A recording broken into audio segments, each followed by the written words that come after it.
morning we're at Fradley Junction and we're heading up towards Rugeley today. So let's see how today goes.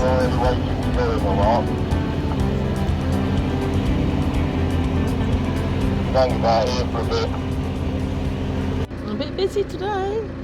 We're number 4. These guys aren't bothered. Sleeping peacefully. While we are in a bit of a queue.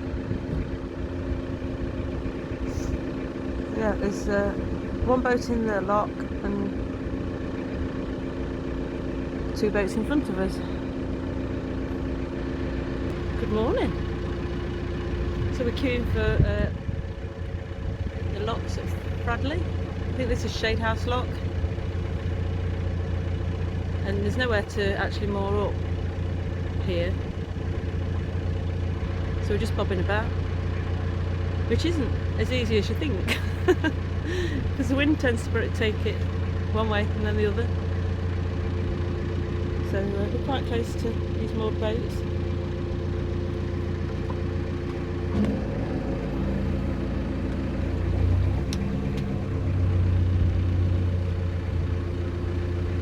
And the only way to steer is to go forwards. So you have to keep going forwards and backwards, like trying to realign it. So luckily there isn't a lot of wind today. Hey ho, it's a lovely day for it. Not raining for a change. I think it's the first holiday where we've not got any rain forecasts, which is a good thing, but also a bad thing. I'm just going to rearrange. So we're nearly there. I've been concentrating on keeping it in a straight line. So there's just one more boat to go in front of us. Lovely breeze. Not too hot yet. I think it's going to get hot today. We zigzag all the way down there.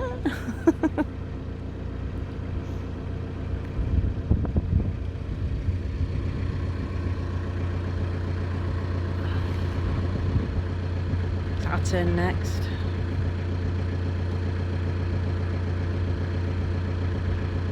So now she's gradually drifting. So you have to like just put a bit of revs on forwards, just strain it up a little bit. But you don't want to go forward too much, obviously, because we've got to go in that lock soon. And there might be something coming down. But once she starts to go zigzagging, it tends to be a bit of a battle. We have to keep readjusting to get it straight again. But it looks like I did it in one then, which is good. We're going forwards, which we don't want to be. So we're going backwards now. The lock will, as it empties, will push the boat backwards. Just don't want to be alongside these boats really. Although I expect they get lots of them because look at all the fenders it's got out. So we've just got a little bit of a gap down there, look. It's amazing how a little bit of wind does affect them. Saying how heavy they are.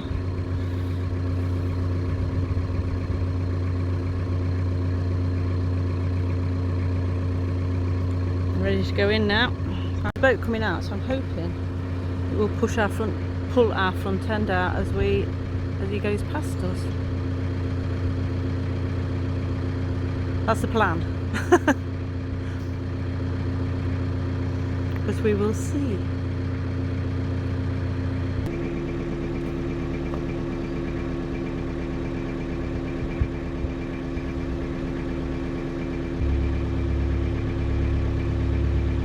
Lovely, thank you. See how it's pulling it out? We can't see.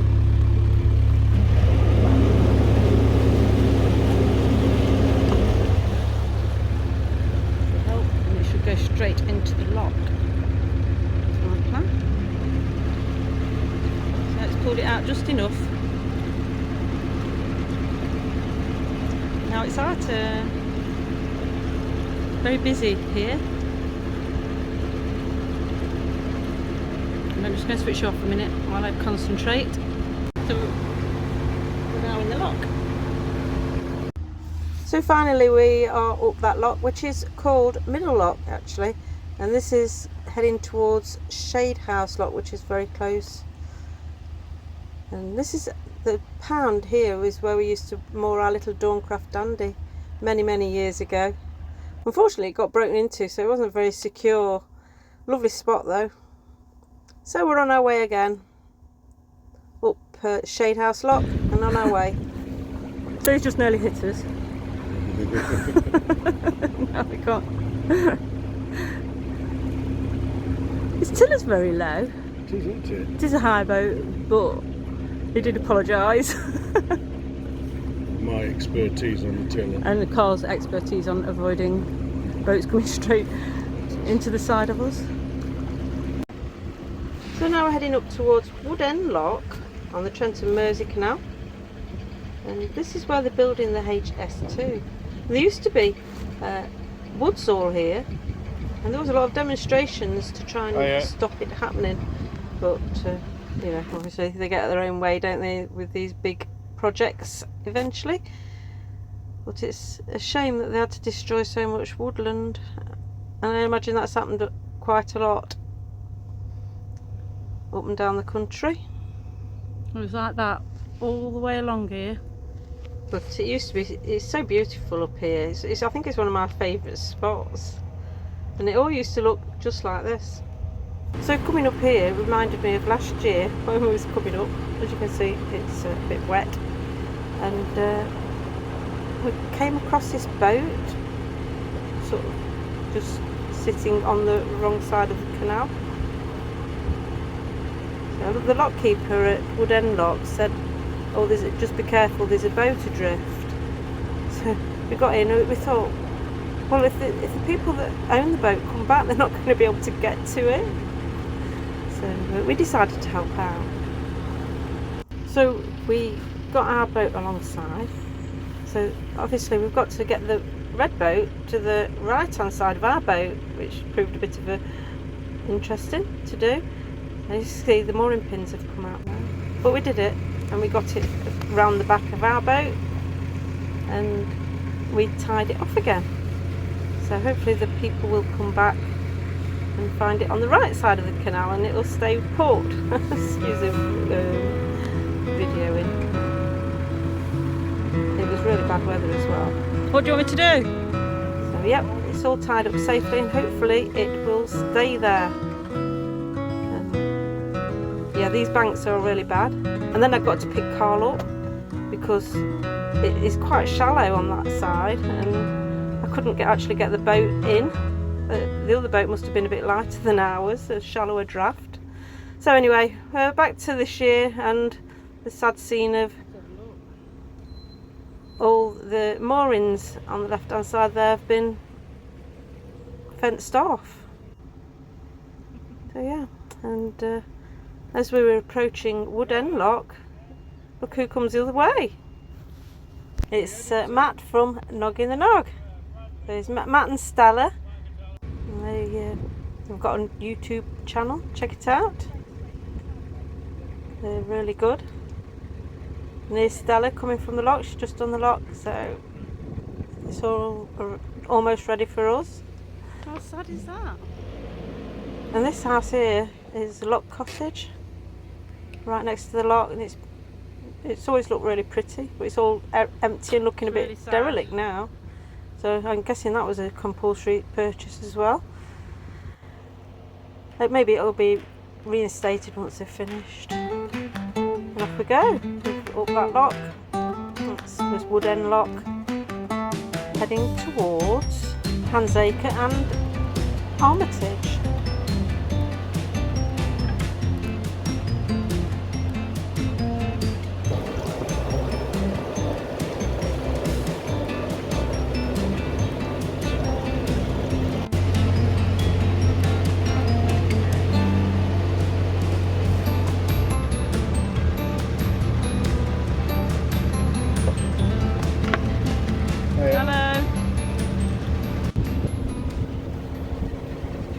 So now we're coming up towards King's Bromley.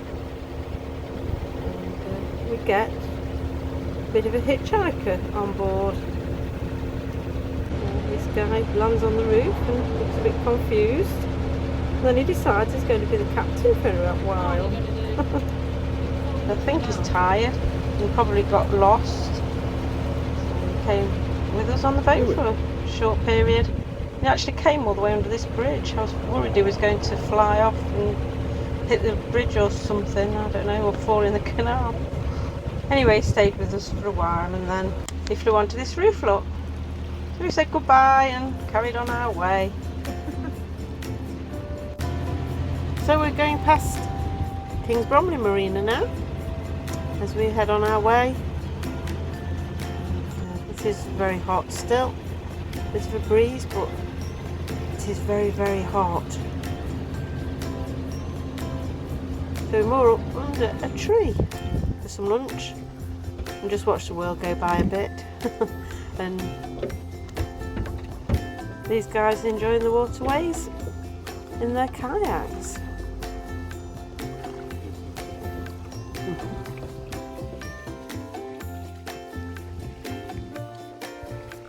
So everybody at the moment is mooring up and they're trying to find somewhere in the shade.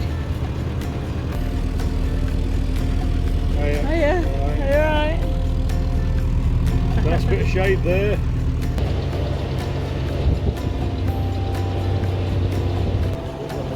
So we might have a look what it was like last year here. No doubt I don't know whether they recorded it or not. Maybe not. It was a building site.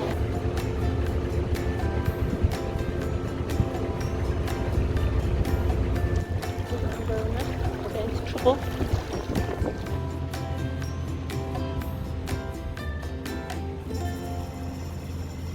This is the Crown Inn pub as we go through Handsacre.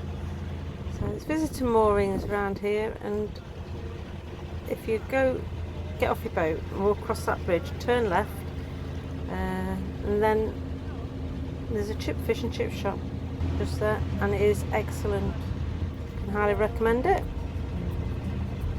Because after this bridge, the moorings aren't very good.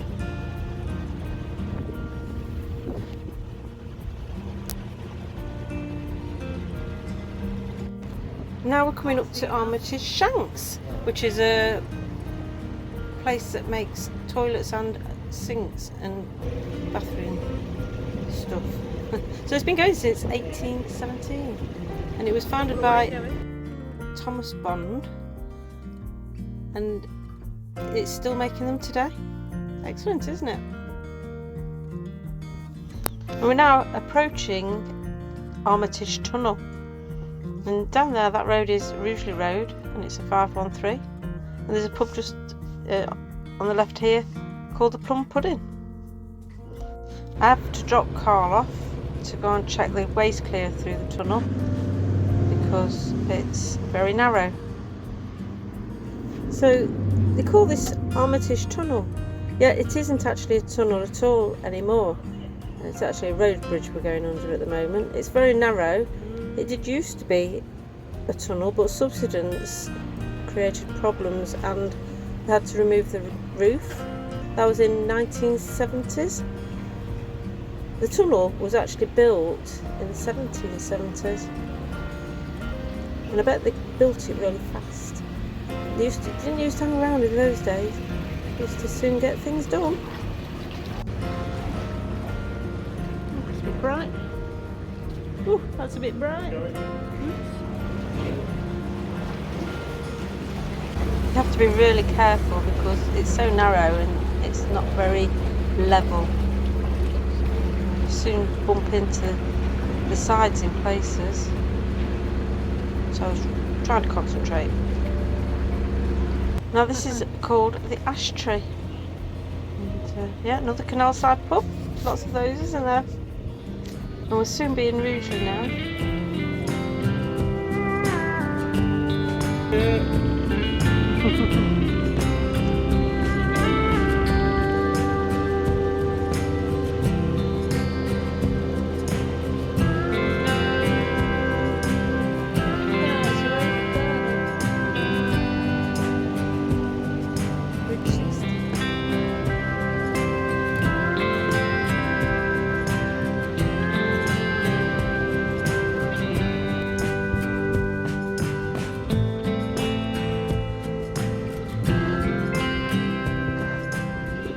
these are the visitor moorings for Rugeley. And the only trouble is the canal's quite narrow, and if you meet something coming the other way, it can get quite interesting. So we tend to just call in at Rugeley and get what we need and then move on. Although we don't need anything today, so we're going to carry on straight through. It's very handy because there's shops right next to the canal, big shops like Sainsbury's and Morrison's and Aldi, and there's a lovely market, and it's really interesting. And we'll go there one day. I'll take you there.